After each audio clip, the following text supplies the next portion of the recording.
Hello everyone, welcome level to clover. நான் உங்கள் பிரகாஷ். இன்றைக்கி இந்த வீடியோவில் ஒரு லேட்டஸ்ட் அப்டேட் தான் பார்க்க போகிறோம். அதாவது பிஎஃப் உறுப்பினர்களுக்கு அதிகரிக்க போகும் மாத ஓய்வூதியம். ஸோ இதை பற்றியான கம்ப்ளீட் டீட்டெயில்ஸை நம்ம இந்த வீடியோவில் தெரிஞ்சுக்க போகிறோம். விரைவில் பார்த்தீங்க அப்படின்னா இதற்கான செய்தி ஒன்று மத்திய அரசு தரப்புலேருந்து வெளியிட போகிறாங்க. அதை நீங்கள் தெரிஞ்சுக்கணும், மறக்காமல் நம்ம சேனலை சப்ஸ்கிரைப் பண்ணிடுங்க. சப்ஸ்கிரைப் பண்ணால் மட்டும் தான் நான் போகிற ஒரு பயனுள்ள வீடியோ உங்களுக்கு நோட்டிஃபிகேஷன் வரும். ஸோ வாங்க இன்றைக்கி வீடியோக்குள்ளே போகலாம். ஃப்ரெண்ட்ஸ், இபிஎஃப்ஓ அதாவது எம்ப்ளாயி பென்ஷன் ஸ்கீம் அப்படின்னு சொல்லுவோம். இந்த இபிஎஃப்ஓ உறுப்பினர்களுக்கு பார்த்தீங்க அப்படின்னா ஒரு முக்கியமான செய்தி ஒன்று வெளியாயிருக்கு.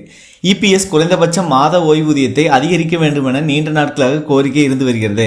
இந்த நிலையில் இது பற்றி சில புதுப்பிப்புகள் வந்துள்ளது. அவற்றை பற்றி இந்த காணொலியில் தெரிந்து கொள்வோம். இபிஎஃப் சந்தாதாரர்களுக்கு வழங்கப்படும் ஓய்வூதிய சலுகைகள் குறைவாக இருப்பதனால் தனியார் துறை ஊழியர்கள் பணி ஓய்வுக்கு பிறகு நிதி சவால்களை எதிர்கொள்கின்றனர்.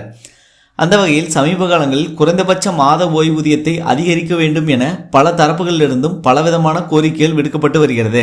தற்போது 1000 ரூபாயாக உள்ள குறைந்தபட்ச ஓய்வூதியம் 7500 உயரும் என கூறப்படுகிறது.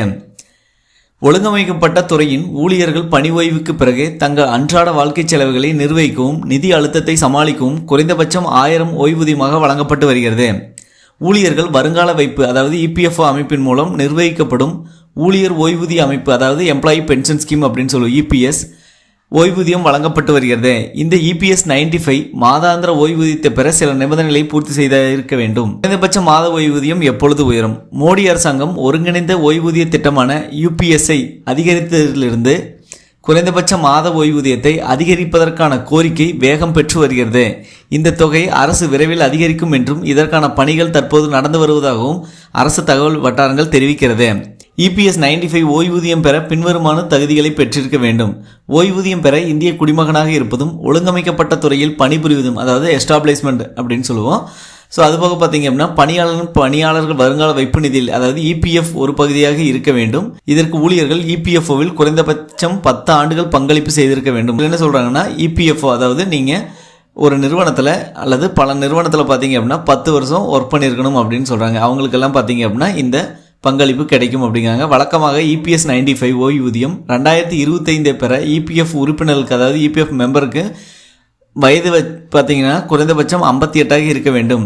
இயர்லி பென்ஷன் அதாவது முன்கூட்டிய ஓய்வூதியத்தை பெற அரசாங்கத்திடமிருந்து ஆரம்பகால ஓய்வூதியத்தை பெற விண்ணப்பதாரர்கள் 50 வயதை எட்டியிருக்க வேண்டும். அதாவது இயர்லி பென்ஷன் நீங்கள் வாங்கணும் அப்படிங்கிற பட்சத்தில் நீங்கள் 50 வயசு நிறைவடைந்தாலே போதும் அப்படின்னு சொல்கிறாங்க.